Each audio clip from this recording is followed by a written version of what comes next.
Satan is able to capture believers in three ways. Let me also say this, though. For those of you that are elders in the church, you are especially targeted for attack from the enemy. It says that very clearly in the Scriptures, if anyone here is an elder of this wonderful church. So number one, Satan tries to get you through your vows. I will never take another drink again. Don't say that. You are not capable of doing that. The self-control is a fruit of the Spirit. It says it very clearly in the Scriptures. Instead, you should say, only thanks to the power of Jesus Christ would I ever not be able to take another drink again. That is a completely different thing than saying, I alone can take on the evil and the devices of Satan. Completely and totally different. And Jesus said this. He said, do not make earthly vows. Let your yes be yes and your no be no.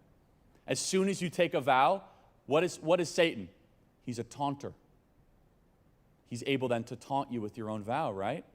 You said you would never do this again. Come on, let's see how strong you are. All of a sudden, it's held over your head. Instead, you should say, I am not enough. Jesus, take my place and fight the spiritual battle for me. Please, Jesus, come into my life. And that surrender, that true unconditional admission that you cannot fight that spiritual battle is incredibly liberating. And Jesus will come in and will win that battle. But here's the second way, is that Satan takes hold when we are disobedient, especially in terms of the flesh.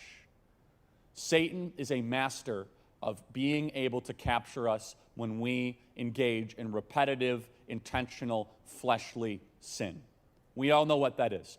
I don't need to overemphasize that. You know what that is.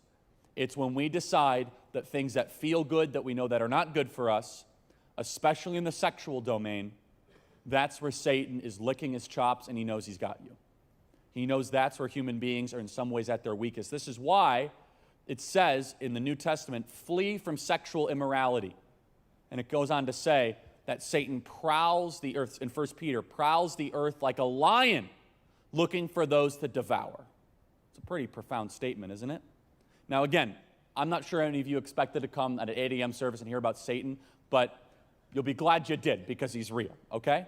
The third thing is by who you surround yourself with and what you put into your mind and what you put into your soul. This is a very important thing, that you are a combined moving average of the 5 people you spend the most time with. Go home tonight and list the people you spend the most time with, the 5 people you spend the most time with. Not your 5 best friends, not the 5 people you want to be with, but just an allotment of time. Are those 5 people glorifying